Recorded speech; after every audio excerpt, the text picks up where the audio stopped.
Hey everybody, my name's Jared King, and you're watching The Read. I have a very special guest tonight. I'm very excited to have him here.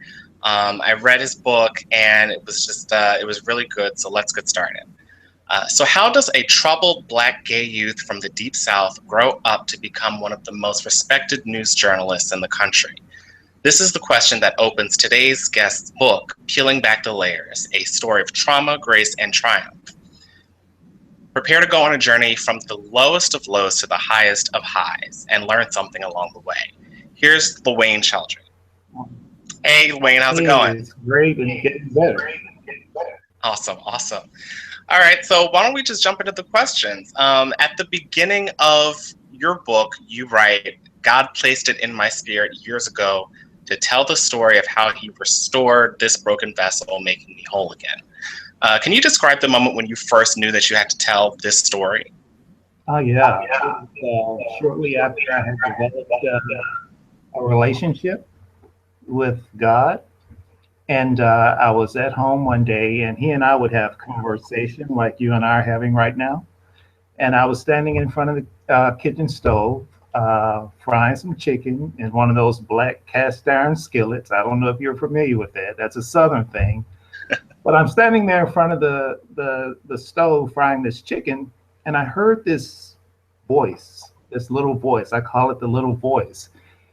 And I asked him, what is my purpose in life?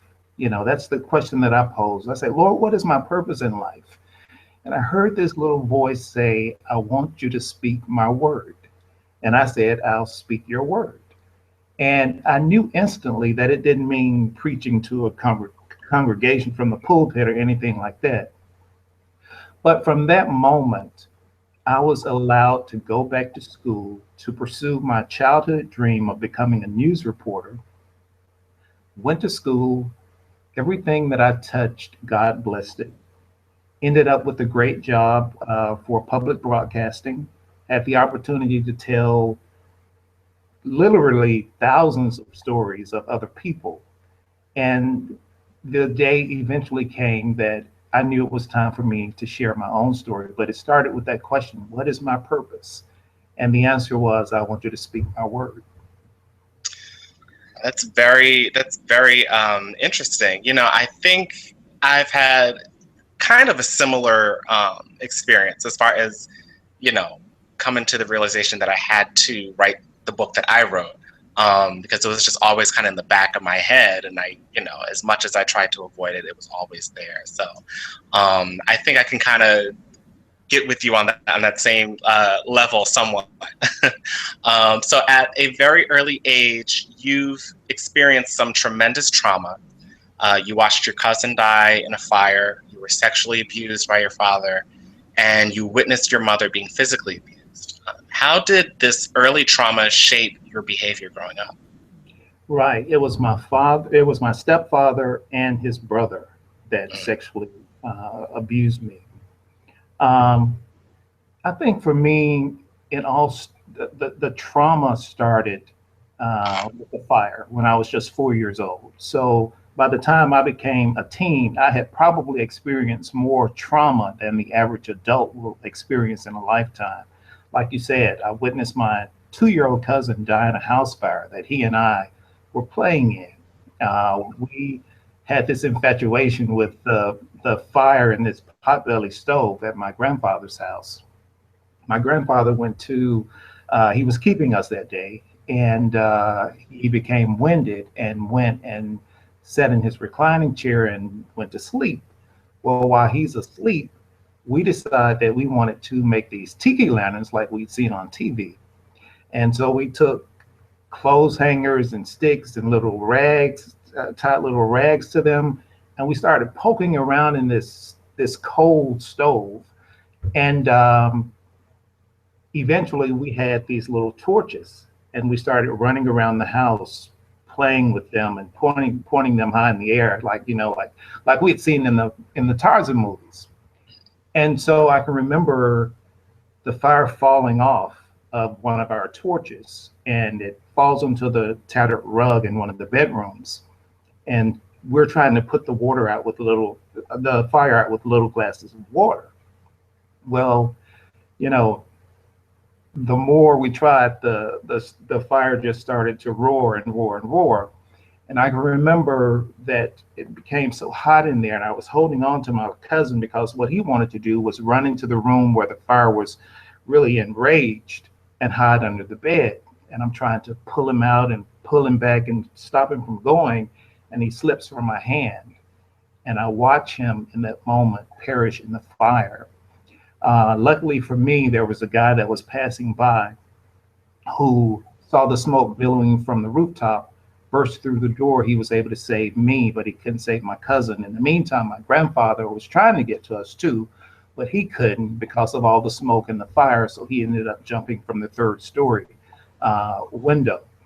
And so that was kind of like the beginning of trauma. And I say unaddressed childhood trauma. And so from that point, just within the same year, I went to stay with my mom and her husband. And that was during the time when I was sexually abused by him and his brother. Shortly after that, they got a divorce, but before the divorce, it was a very volatile relationship. And so I was forced to watch my mom being beaten by the same guy. And so with all of that unaddressed childhood trauma going on, I started to kind of feel this low grade of depression that I didn't know what it was at that time, but that was a pattern that would manifest itself throughout the rest of my young life. I didn't know what had happened to me as far as the molestation. I always carried this guilt that it was my fault, and I never shared it with anyone until I became an adult. But when I saw Oprah Winfrey talking about what had happened to her, I was like, oh, wow, that's what happened to me. And so I started to try to deal with it in my own mind, but it took some other things to get me to the point where I was actually ready to deal with it. So other than that, I had a pretty typical childhood. I was an only child growing up, and when I became a preteen, I got a stepsister because my mother married again. But I made good grades in school. I was always singled out to do different things in school, so teachers always noticed a certain gift in me, and I was able to kind of mask my feelings. But I did have one encounter with one teacher that told my mom that she called my mom in for a visit, and she told my mom that I was timid. And I think what she recognized was that I was depressed, but I guess didn't know how to deal with it. You know, when I read that story about you and your cousin in the fire, I had to put the book down for a minute because I was just like, it was so heart-wrenching to read and even to listen to again here. But I mean, I first of all, I do want to say thank you for just being so honest about your experiences, because that's some really hard stuff that you went through. And also regarding your depression, that's one thing that I didn't necessarily pick up on when I did read your book. So I mean, it's interesting because you said that you kind of had some underlying stuff going on, but it never really kind of burrowed to the surface, I guess. Well, were you aware of it when you were young, or was it just kind of something that you look back on? As I look back, I realized that it was depression. But also during that time, if you remember, I started acting out, and I started trying to self-medicate with food. I was the kid that my mom used to drag me from store to store trying to find that 18 Husky. And if she was lucky enough, she would buy up all the 18 Huskies that the store had, and I remember her telling me, Wayne, baby, you got to lose some weight, or we won't be able to find anything. And so I was masking that pain and that hurt with food. And also, I started hanging with the wrong crowd. I was hanging with this guy from the neighborhood who was into shoplifting, and he was trying to get me, along with some other friends, to join him on his escapades. Nobody took him up on it except me, or if they did, they didn't get caught. And I remember going to juvenile hall this morning. We were we were in the store, right? And my goal was to, and we used to like to have these little parties, right? In the neighborhood when our parents were at work. And so everybody would bring a little something to contribute to the party. And so this particular day, I was going to bring some what, Hershey's Kisses or something. So this guy and I go to the store early in the morning. He teaches me before we even get to the store how to put the stuff in my pants and just walk on out of the store. Well, we get in there. I put the bag of Hershey's Kisses in my pants. I'm sweating because I'm like nervous. You know, this is not my thing, but I'm doing it anyway. And as I'm on my way out of the store, I can see my friend has been caught by the store manager, and he's sitting there in the office. The store manager calls me over, and he has this talk with us. And he tells me, young man, I don't know why you're tied up with him. I know your mom wouldn't like this. You've got to quit this. He tells my friend, you're nothing but trouble, and now you're getting him in trouble. I'm going to have to call the cops. So I end up in juvenile hall. My mom comes to pick me up, has to leave her job. She is walking into juvenile hall. A guy that she went to school with is over this facility.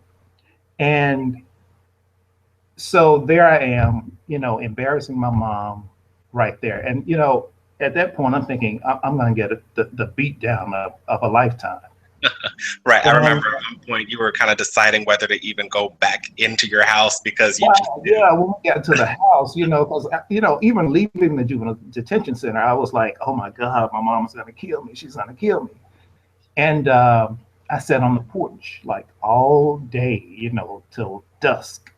And she finally came out and told me, she said, you can come in. She said, but tomorrow when we go to the city hall where they can seal your records or whatever, if they want to keep you, they just keep you. And I'm like, no, that's enough for me. And so nobody had to worry about me going down that path anymore. Yeah. Yeah. Well, you did have some other paths that you went down. And we will get to that in a moment. But let's talk about this. Let's talk about the relationship with your mother for a moment. You mentioned in the book that when you were 10, your mother left you alone in the house while going on a weekend trip with her boyfriend.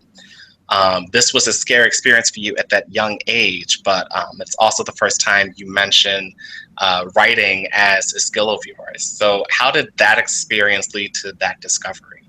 Oh, wow. You know, that was kind of like the climax of her leaving me home alone, because at that time she was dating a jazz musician. Okay.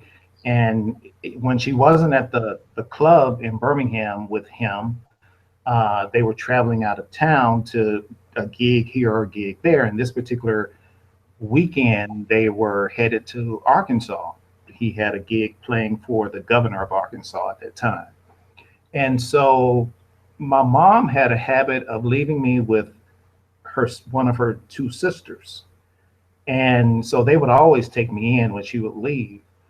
But it got to the point where they felt that she was leaving me at home too often. Now, remember, my mother was only 16 years older than me. She had me when she was 16 years old.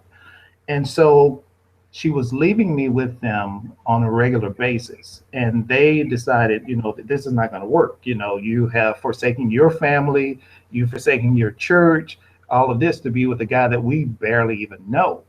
And so they decided, no, he can't stay. So my mama called up a couple of her girlfriends and she couldn't get them. But she was determined that she was going to Arkansas that weekend. I remember her coming in singing love songs, you know, Isaac Hayes, Barry White, all those love songs. because she was really feeling this guy, and she wanted to go. And she sat me down and she told me not to let anyone know that I was at home alone, not to turn on any extra lights. And so I'm in this house when she leaves, and I can hear the kids out in the yard, and they're playing hide and seek, 5, 10, 15, 20, 25, 30. You know, have you ever played that game before? Hide and seek. Yeah. You played it. Okay, so that's, you know, a childhood game. And so I'm in the house listening to all of this going on around me. And then suddenly that sound stops, and it's starting to get late, and the TV goes off, and I'm there alone, and the fear starts to sink in, and I start crying, and find myself writing my thoughts down. And for me, it started writing little love songs to God, or little prayers to God, in the form of a song. And I can still remember the very first song that I wrote. And the lyrics went something like, if I had the wings of a dove, I'd fly away, way up in the sky. If I had the wings of a dove, I'd tell this old world goodbye. And when I listen to those lyrics now, even then I was crying out, you know, and I was trying to find a way to escape. Um, so that had a very profound effect on me, because not only was I afraid then, but I was afraid for practically the rest of my young adult life, because I didn't want to deal with abandonment. And so from that, I started making poor life choices when it comes to relationships. I was willing to just be with anyone just for the sake of being there, so that I wouldn't have to be alone. Okay. Okay. So there is a moment in the book where you describe a phone call from your mother where she flat out asks you if you're gay. So what was that moment like for you? What did that feel like for you? And what were some of the difficulties about coming out to your family? Yeah, I remember, I remember that moment, and I have to laugh about it because, you know, usually it's the child coming out. You know, how am I going to tell my mother? Right. My mother's still like 15, and so the setup is, you know, after college, I mean, after high school, and I finished high school in Memphis, went to high school 3 years in Birmingham, but I finished in Memphis because my mother had married the guy and they were living in Memphis then. I was still staying in Birmingham with family, but my senior year, I decided to go and stay with my mom, knowing I would be going away to college. Well, little did I know, my mom had found a love letter. That goes to show you how long ago that was. She found a love letter from a guy that I was dating, that I had met on a school convention trip. And she didn't tell me at the time that she found it. And I had left a letter out on my bed in Memphis. So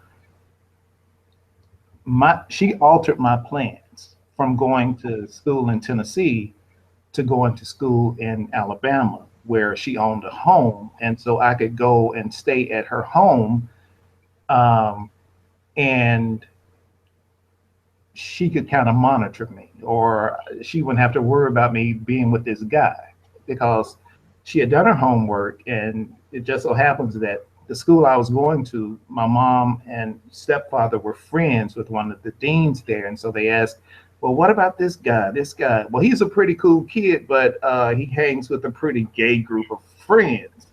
And so my mom was like, oh, no, you know? And so came to Birmingham, was living in Birmingham.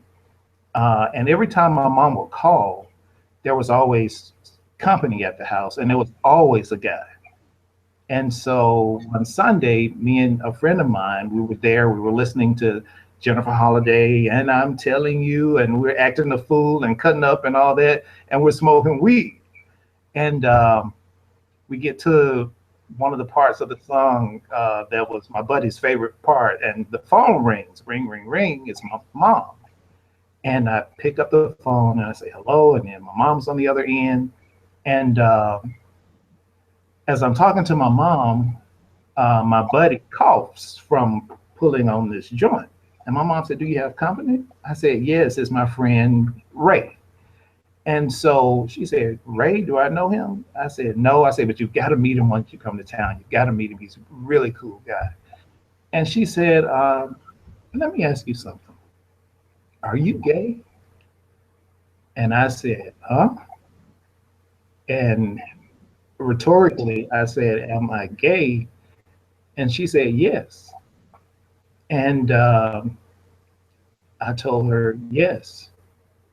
And she wanted to know how long Ray and I had been lovers. And I was like, "Oh, wait a minute, wait a minute. Ray and I are not lovers. He's just my friend." "Well, do you have a friend, a lover?" I'm like, "Yes, I have a lover." Yeah, the guy And you separated me from.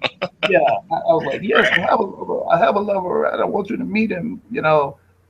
And so when she came to town, she met him. And I remember when they met, um, they had a very pleasant meeting. There was lots of laughter in the room. It was really a very cordial setting.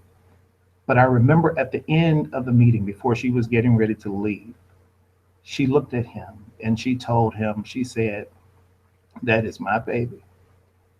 You fuck with him, you got to fuck with me." And I may have not said that quite the way she said it, but that's what she said. And from that point, I wanted her to know that although I was gay, I was the same son that she raised and the same son that she loved.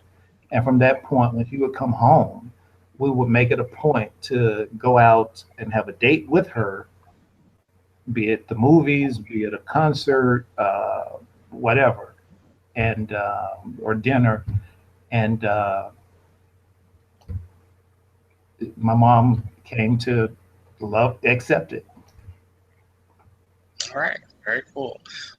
So later on, so as a young adult, you experienced some abusive relationships. You were diagnosed with HIV, and you eventually found yourself at a seriously low point with a cocaine addiction.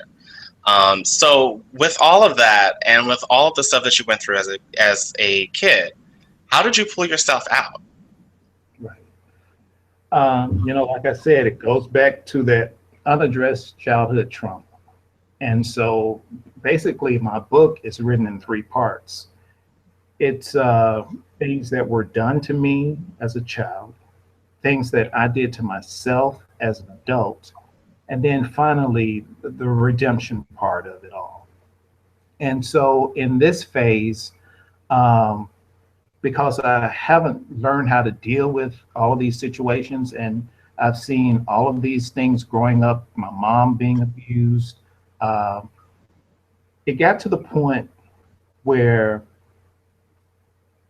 my world started caving in on me because of all of these things that I had dealt with or not dealt with in a professional setting.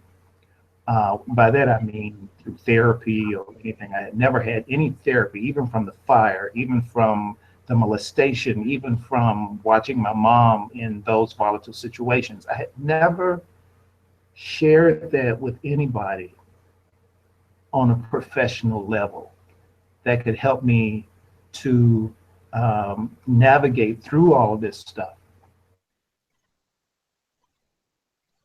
So, like I said, issues, I was willing to take anything.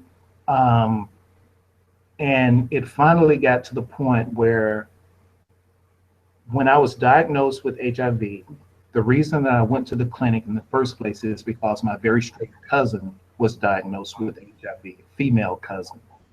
And I thought, wow, if Cheryl can have HIV, which she actually tested positive for AIDS at that time. Um, I knew if she could have it, she couldn't possibly have done half the things that I had done. So I knew I needed to go and get myself checked out. And I did that. And when I came back, the first person that I told was my mom. And my mom assured me that everything would be all right. The second person I told was my partner, and he assured me that everything was going to be all right. Little did I know that he was already positive, but in denial. And so we played this game up until about 3 months before he died, that he finally confessed that he was positive. And in the meantime, he's telling me, you know, because we got to the point where we wanted to end the relationship. I wanted to end the relationship because of the volatility in our relationship. And he threatened me to the point he said if I left him, he would tell my church, my job, all of my friends that I was HIV positive. And I'm like, wow. And so I've got that going on. My mom is sick. I'm taking care of her. She's had lung cancer, brain cancer. Now she's having a series of strokes. I'm in a new relationship now with a person young enough to be my child, and he is taking me through the ringer. And all of this stuff just starts coming down on me. So I have a friend. He and I have been friends since high school. He he and I used to get together at least once a week. We used to have our Monday movie days, and we sip wine and eat fish and watch movies, all day Monday because we were both off on Mondays. Well, he started hanging with this group of friends that he really couldn't stand. And I couldn't understand, why are you hanging with these people if you don't like them? And so he had been through his own stresses, his own trauma, because he was part of the Gulf War and he was dealing with his own issues. Well, I've got my own issues. And so my birthday is like the day before Halloween. And for my birthday, he would always throw a little birthday party for me. Well, this particular year, he decided not to because these new friends that he was hanging with, it was also their birthday. And so you got like three people in this group with the same birthday. So he invites me to their party instead of having a party for me. And so when we get there, the first thing that I see on the coffee table, beer cans, marijuana, liquor, and crack cocaine. And my first thought was to just in dramatic fashion, just throw the table over and pull my buddy out of there. But because I'm Lawayne and I can handle any situation, I was like, no, I'm just going to stay and see how far he's going to go with this.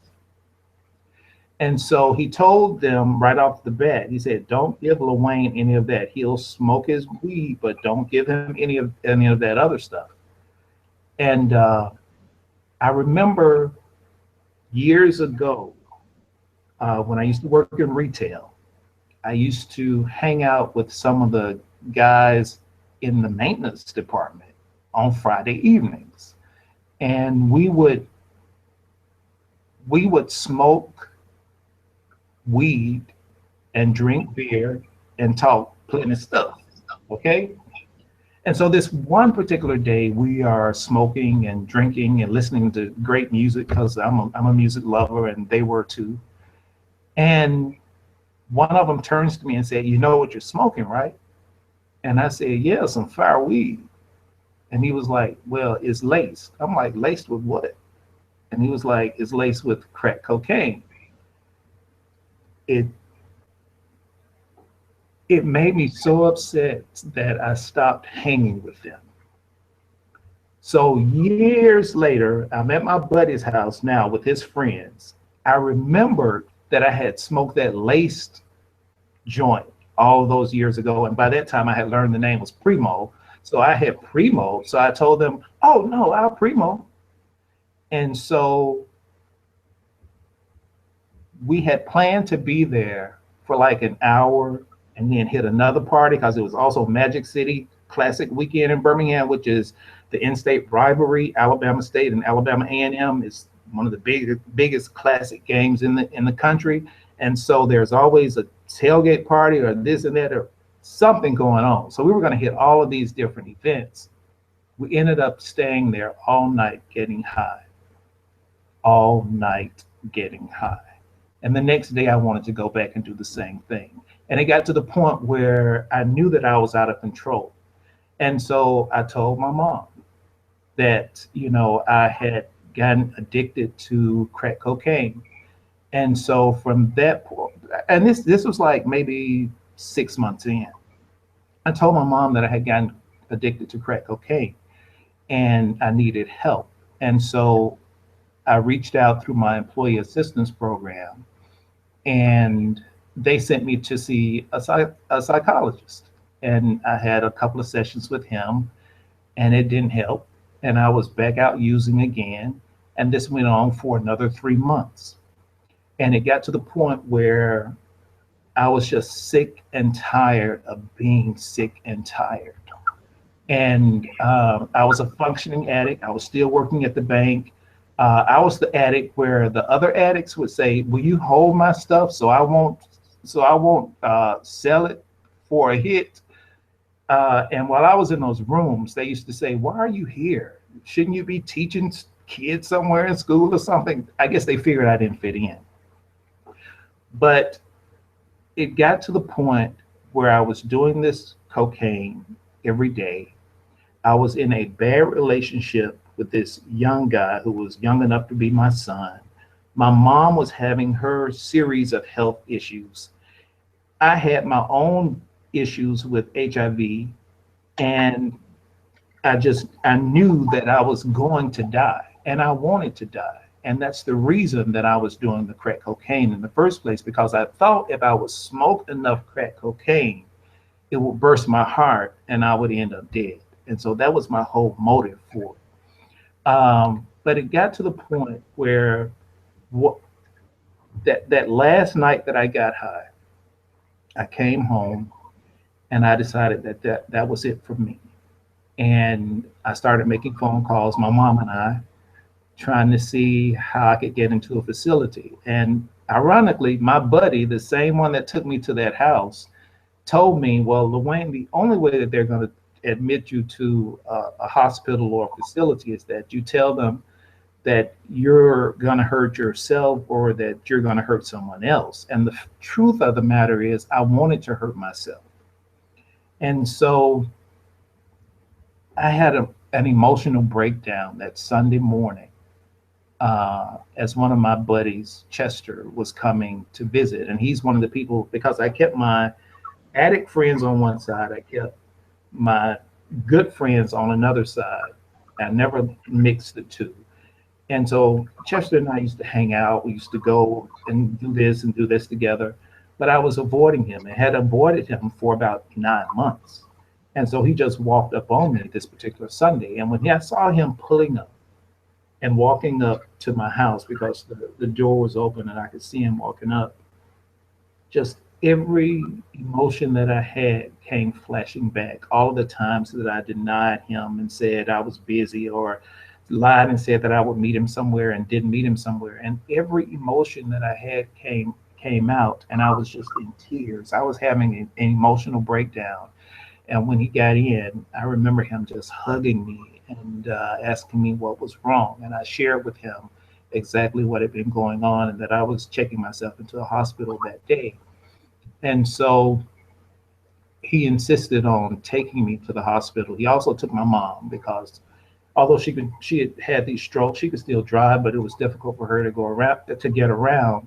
And so he drove us to the hospital that day and checked myself in. And they only wanted to keep me for a few days. But I insisted that I was going to stay there until I knew it was safe for me to go home without the fear of going back into um, that state. And so it was during my time in therapy that I started to able to take a good look at myself. And there was an exercise that we had to do there called life timeline therapy, and that's where you draw a line, a horizontal line down the center of a piece of paper, a long piece of paper, and then you divide it up into 10-year intervals.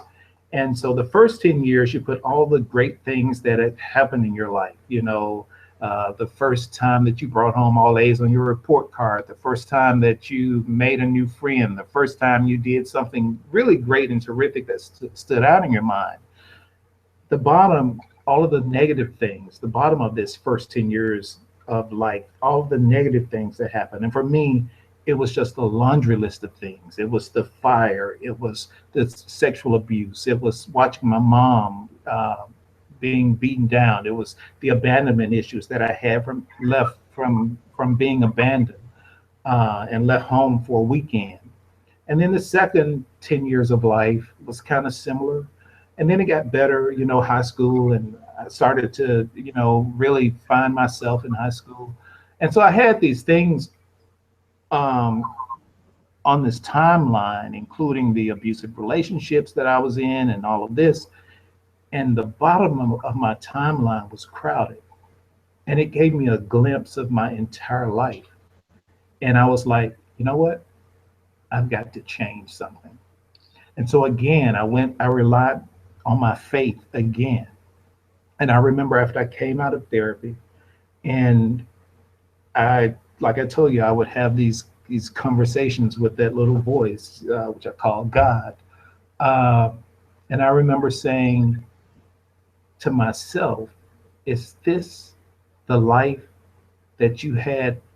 No, I take that back. I asked him first. I said, Lord, is this the life that you had planned for me when you created me? And the answer was no. And I had to ask myself then, well, is this the life that you want for yourself? And the answer was no. And so from that point, I started to see things in a whole different light. And I started to do things to make a difference, to make a change in my life. Very cool, very cool. So it sounds like it was like a mixture of, the therapy and, of course, your faith that kind of pulled you through those difficult times. Now, you mentioned your faith throughout the book.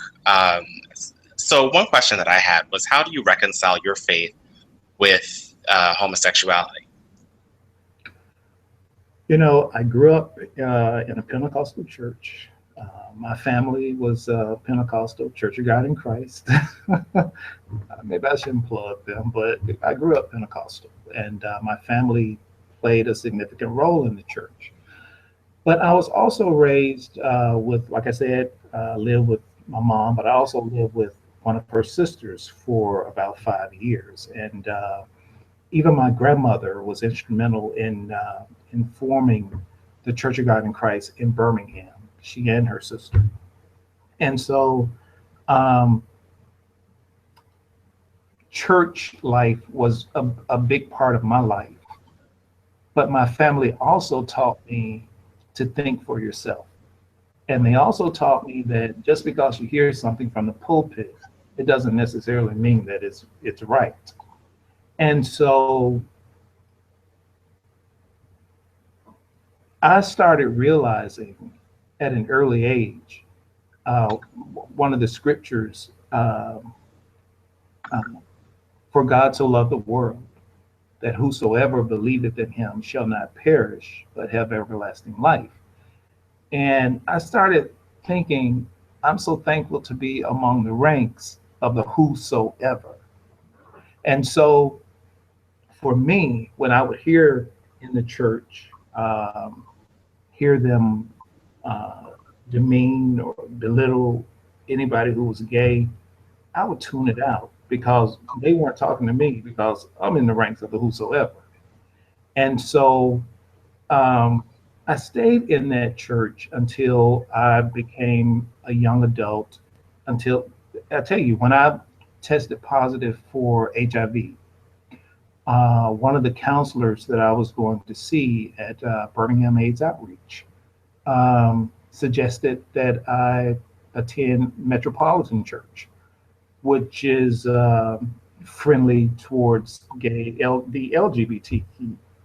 LGBTQ plus community. And And so that's what I did. And that's where I started to really accept myself fully, uh, and understand that just what I have been thinking and believing all the time, that whosoever believeth in him shall not perish. That was just affirmed for me. Okay. All right. Um, so in your book, the news and being an anchor or a host in some form always seem to be, it always seemed to come natural to you and always seemed to be a passion of yours. You're now an award-winning news journalist. So, what is it about the news that made you gravitate to it all the time? Wow. See, I was that kid that would run home from school every day. I would run home, take off my school clothes. I don't know if you know about school clothes, but I had to take off my school clothes and put on my play clothes. Then I had to do my homework. And then after my homework, well, and then before my homework, I would wolf down something, a sandwich, chocolate milk, that little Nestle quick stuff. I would wolf all that down, do my homework, go outside and play. Well, I didn't care what we were playing, football in the street, hopscotch, because I played it all. Um, 5:30, I had to be at home in front of the TV, not because somebody said be at home at 5:30, but because I wanted to see the evening news. And I know I'm going to date myself because maybe your audience doesn't even know Walter Cronkite, but Walter Cronkite is like the man. He was the man when it came to news back in the day. And so I would run home to see Walter Cronkite do the CBS Evening News. And I wanted to be Walter Cronkite.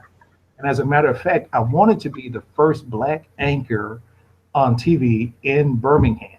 But another guy beat me to the punch, and I'm okay with that. But that was always my goal. And so I was 40 years old. I started college right out of high school, went to UAB, um, right out of high school and flunked out miserably, miserably. When I should have been at home studying, I was partying in Atlanta, at Loretta's and Trex and all those clubs, or I was in New Orleans doing my thing instead of studying. So I flunked out miserably. I didn't get the opportunity to go back to school until I was 40 years old. I'm 54 now. Okay. I ended up, everything that I touched in school, it was blessed. Ended up with a terrific internship program at one of the ABC affiliates in Birmingham. They wanted to hire me on the spot. Well, the internship director wanted to hire me on the spot, but the news director and the news manager said, no, you need to go and get some experience. So I knew that would mean going to Timbuktu, Alabama, uh, uh, Joe Blow, Ohio, or some small town. But I had really given up on my search because a year out of school, I had still not found a job. And something told me, that little voice that I keep telling you about told me, said, and I had decided this is the last day that I'm going to search for a job. It's just not meant to be. That last day, that little voice told me, go back to your computer one more time. And I searched, and I don't even remember where I searched, but I ended up with Mississippi Public Broadcasting. And there was a job there for an arts reporter, and I applied for it. I got called in for an interview, went and interviewed. While I was doing the interview, they wanted to know, well, what are your long-term goals? Well, eventually I would like to become an anchor. Oh, you need to meet Teresa. Teresa's our news director. This arts reporter was separate from the news department. You need to meet Teresa. And so I was introduced to Teresa. She showed me around the facility. She took my resume and all that and my demo. And we say our goodbyes, and I drive back to Birmingham. As soon as I'm walking up the steps to my house and I reach the porch, I get a phone call, and it's Teresa.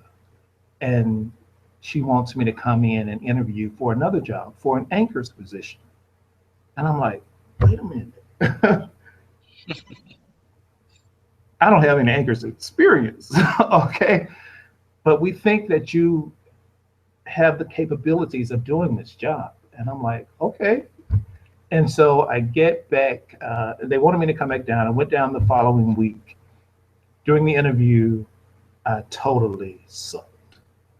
I mean, basic questions like, in Birmingham, what is the public radio station? What are their call letters? I didn't know. All I knew was that public radio was at the end of the dial, and I would go to that end of the dial. Where do you get your news from? Tom Joyner. And I'm like, oh my God, I blew it. Went home and thought, well, I know that's it. And so maybe 2 weeks later, something told me to call Teresa again and just let her know if anything else comes available to keep me in mind. I called her up. 5 minutes later, she was calling me back. We were just thinking about you. There is a position that has become available that we think you'll be perfect for. It was an entry level reporter's position. I accepted the job. I knew that it was going to be a cut in pay, but I know how the game works. And I knew I had this story to tell. Listen, when I went back to school to become a news journalist at 40 years old, I knew what would be involved. I knew that I wouldn't be going in making money and getting rich. I went back to school to become a news reporter because I knew I had a story to tell, and I knew I needed the legitimacy to tell it. So I decided people will listen to a news reporter. Now, when I got there, I got more than what I bargained for because I just wanted to be a news reporter, but I became an award-winning journalist. I've actually won 4 Edward R. Murrow Awards. Um, 3 of them are regional, and one of them is the national award where they fly you up to New York. You're at the Waldorf hotel. The meal is like $700 per person. Wear this tuxedo, all of this kind of stuff. And I'm like, and I remember the night when I was receiving my award, and I'm like, wow, this is the same kid that came through traumatic, all of these traumatic experiences. This same kid that watched his cousin die in a house fire, the same kid that survived this child abuse, sexual child abuse. That's the same kid that watched his mother suffer. This is the same kid that had these abandonment issues. This is the same kid that had this problem with addiction. This is the same kid that doubted himself. And now this kid is winning this award. And so I don't know where we're going from there, but I yield to you. Yeah, very cool, very cool. It's a great story all the way through, and very inspiring. So I want to talk a minute about your role on the Nashville Regional HIV Planning Council. Because I have a question, maybe that's not necessarily personal to your story, but I guess to the people watching, I just have a question for all of us. I mean, I think maybe I think that this is one of the questions that a lot of us are kind of asking, like, what's up? So even after all of the education and access to condoms, HIV rates remain very high in the Black community. Why is that, and what needs to happen to lower these rates? Oh, wow. I think that there are many factors involved. Some have to do with economics, some have to do with people just needing somewhere to stay, some, there are other issues. But I think the main issue is the stigma that is still attached to HIV/AIDS, especially in the Black community. And that stigma shows up in so many different ways. Some people believe that just because they're gay, they're going to get it anyway. Some people are still today, like I was 26 years ago when I was diagnosed. I was afraid to even go to the Department of Health to be tested because I didn't want anybody to see me there, because there was still um, this notion that if you were in a clinic, a Department of Health, you were automatically there because you had HIV or some other sexually transmitted disease. And so people still have this concept that HIV is a bad thing, and that they had to have done something bad to get it. And uh, part of my mission and part of the work that we do on the Planning Council is to eliminate HIV, working with our community partners, making sure that people have access to care, making sure that we can find ways to help end the stigma. And I think for me, one of the main ways to end this stigma, which is so prevalent in our community, is if people see more people who well, we all have a status. We're either HIV positive or HIV negative.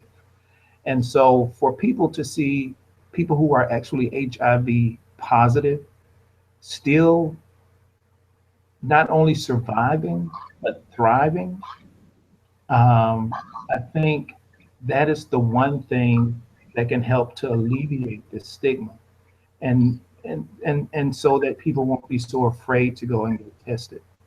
Okay. Very cool. Very cool. Okay. So I learned something there because, I never really thought that, I never really thought of the stigma as one of the biggest factors in that, but that's why I asked. So, Yeah, excuse me.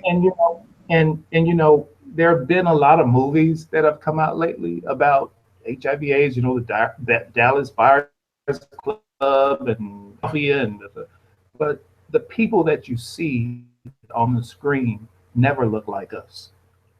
I'm talking about major Hollywood movies. Right.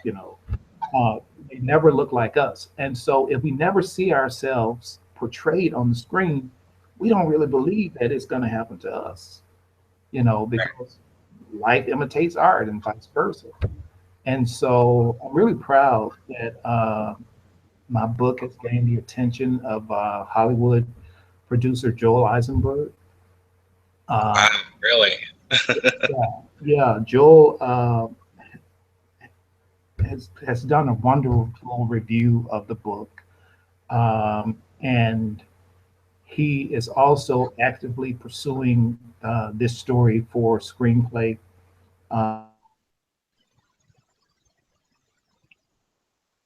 Already trying to get them on board with it. He, in his review, said that this book is therapy for anyone who needs it. And so, it crosses so many boundaries. It's not just a gay story. It's not just an addiction story. It's not just um, a story about abusive relationships. This is a story about the human condition. And that's why I think my story has been so accepted. Just last week, I was at a book event. I was the only Black person there, and I sold so many books to older white women.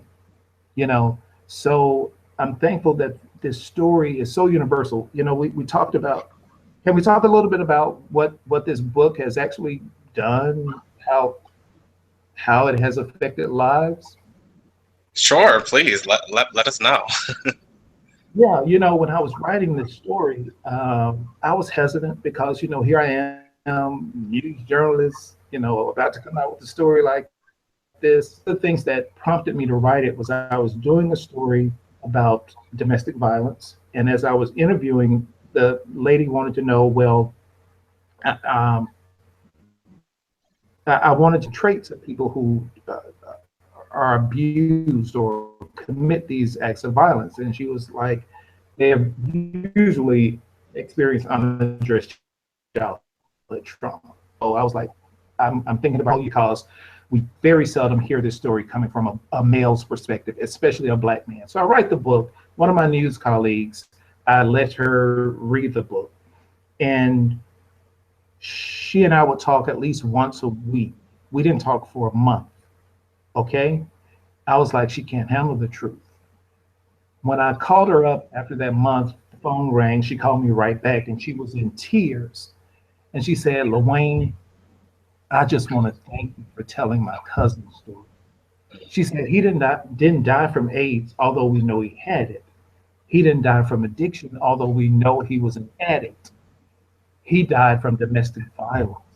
But Lawayne, I know if he had only had somebody like you to talk to, he would be alive today. Um, because of this book, I came up through the community college system.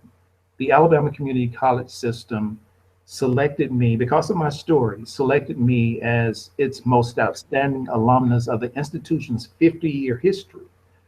With that, with that came a $5,000 scholarship in my name to a deserving Alabama high school student.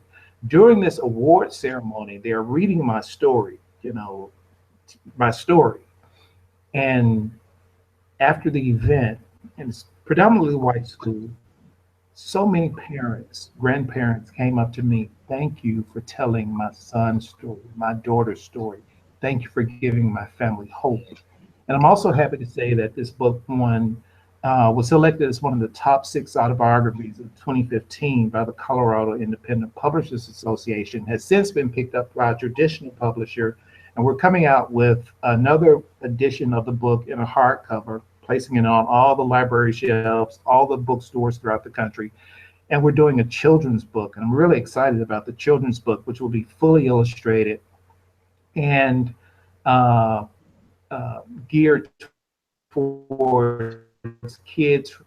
Really excited about that. And just having the opportunity to do conferences around the country, to do workshops, to speak to groups, and to have my book selected as reading material for support groups for HIV/AIDS, for addiction, and other support groups like that. So a lot has happened. Very great, very cool, very cool. So it's great to know that you're doing more, and I'm sure a lot of people are looking forward to seeing what else comes up. So if people are interested, where can they find you online, and where can they find your work? Well, I'm on all the major online sites: Facebook, Lawayne Orlando Childrey, Twitter at Lawayne Childrey. No, at L Childrey. Instagram at Lawayne Childrey. And my web account is LawayneChildrey.com. But if you just Google Lawayne Childrey, a whole bunch of stuff will pop up. Okay. All right. Awesome. Thank you so much for the interview. I've really appreciated your story, your honesty. It's been fantastic. So thank you. Jared, thank you so much. I really appreciate it. All right. Now, thank you all for watching. Now, before you go, I have an announcement to make that my book is now available for free. So if you would like to get into a great fantasy story with a bunch of crazy characters, very diverse, very inclusive, then head over to jaredking.com, subscribe to my mailing list, and you'll get that book downloaded for free. Thanks again for watching. You have a great night.